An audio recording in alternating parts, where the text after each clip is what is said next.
Hi, Mark Toole here with 8020service.com and marktoole.com. And today's video question of the day comes from Quora. The question is a simple one, but one I'm going to talk more about here. The question is, what if a customer does not provide feedback? Feedback. People love talking about this word, feedback. Oh, I need some feedback. Thanks for your feedback. First of all, I don't like the sound of that word, so I choose not to use it typically. There are cases when you kind of have to, but that's not what the question's about.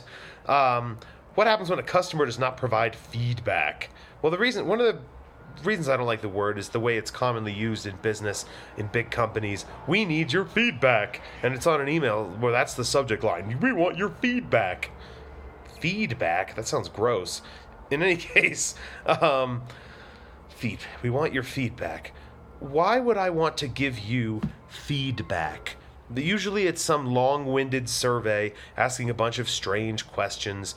And unless it's something I'm really interested in or invested in, I actually did a call with somebody earlier talking about a product that I actually do like and care about, which I did give some feedback on. But that's because I wanted to, and it's a thing that I actually enjoy. Most products, most things, most people asking this, it's not that.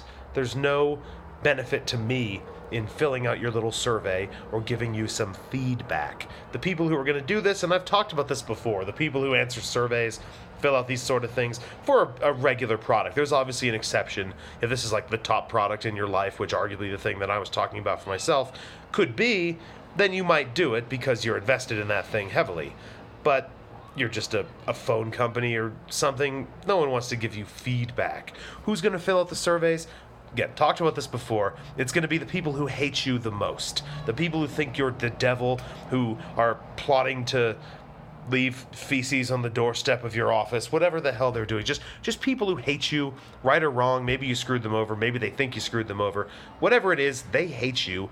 They want to say nothing but bad things about you. Here's my feedback. There are the people who love you, regardless of anything else, no matter what. They're just going to tell you that you're great. They named their first child after your company, blah, blah, blah. Fine. Maybe those cancel each other out if there's similar numbers of the two. You're going to have people who are just lonely or do it as they're told, regardless of why or anything like that. They'll fill out the survey just because they're supposed to. If you try to offer some sort of a bribe, people will fill it out with bullshit answers just to get the bribe. And you're going to get people who maybe they mean well, maybe they don't, but they're going to be people with suggestions, people who are going to tell you how best to run your business, what should you do next, blah, blah, blah, blah, blah. And you need to be very, very, very careful in listening to these people because of the fact what we're getting to at the whole point of this question. What if the customer does not provide feedback? By not provide feedback, you probably mean doesn't fill out the survey, doesn't respond to your request for feedback. That in itself is feedback. It is, well, first of all, the initial piece of feedback, which is obvious, is that your request for a survey, your request for feedback is ineffective. You're wording this in a way, you're not making it seem like I'm going to take time out of my day to do this, to talk about this thing with you. Why the hell would I do that? So your approach in requesting the feedback is ineffective. The fact that you're asking somebody about feedback for a thing they don't care about is obviously limiting your effectiveness there. But the other thing is the person who does not provide feedback is still providing feedback. If you have a subscription service, for example, and this person continues to renew term after term after term after term, and you check and they're logging into the website all the time, they're downloading the materials, they're accessing their materials, they're using it. If you have any sort of user community, they're in there interacting with people. Even if they ignore your request for feedback, they're still giving you feedback that they like the product. Why? Because they continue to use it, they continue to pay for it, and if they didn't like it, they wouldn't be doing that. If they buy it and immediately cancel and ask for a refund, if they buy it and cancel the subscription, turn off any renewals going forward, that too is a form of feedback. Now, that's not necessarily a critique against your product. Some people are going to do that anyways. Some people are weird with that stuff. Some people just buy something that's really they have no business buying. But that too is a form of feedback. If you say a common scenario I see, though, is people will send out these surveys to people who've contacted customer service, people who've had a problem with something or an issue or a question, and assuming this is just user error, which a lot of it is, you're basically selecting the people who couldn't figure out how to use the thing, who don't understand it, who don't like it, can't figure it out, whatever you want to call it, and asking them, hey, what should we do to improve this thing? You're asking the 6 people who couldn't figure it out when thousands of others figured it out easily, like it the way it is, presumably, use it, enjoy it, and you're going to start making changes based off of these few people who couldn't figure it out, and those changes are going to negatively impact all those other people who refuse to fill out your survey but are still giving you feedback every day when they continue to renew and use and enjoy and benefit from your product. So, what if a customer does not give you feedback?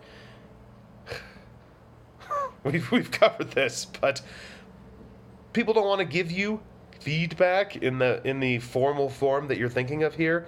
They're going to give you their information, make their thoughts and their intentions about your product clear through their actions, and you need to figure out a way to get the information you're looking for from their actions. It's not going to be a survey where they fill out a thing of 1 to 5 and you plug it into a formula and it creates an average and a spreadsheet and a little graph shows up and you put it on your PowerPoint slide and show it to the boss and say, customer satisfaction is up 11.3% this week. Can I have a bonus? It's not going to be that, but if you're trying to figure out useful information to do something with, you can generally get a lot from looking at behavior, figuring out what people are doing, not doing, what they're complaining about, if they're saying they like something. People sometimes will just contact you and say, hey, I really like this. That's fine, I guess, but all the people who don't contact you, all the people you never hear from, all the people who do not provide feedback are still providing feedback in another way. So consider that. Don't just assume that no feedback means nothing and only listen to the people who filled out surveys, because you're going to be missing a huge piece of the puzzle. That's all for today. I'm going to wrap this video up here. As always, I do one of these videos most days on a customer service question, usually from Quora. Also, I post them, like I said, I post these on YouTube as well. So if you have a question, you can ask me on Quora. You can ask me in the comments on YouTube. I may use it in a future video. If you like this, like, thumbs up, follow, subscribe, all that good stuff so you don't miss out on future videos. And if you're looking for more information on this stuff, business, customer service, how to get customer service right, how to make customer service profitable, check out my customer service website, 8020service.com. I've also got more of the general life business type stuff on my other website, marktool.com. Check out both of those. Get on both of those email lists. You'll get all the updates there.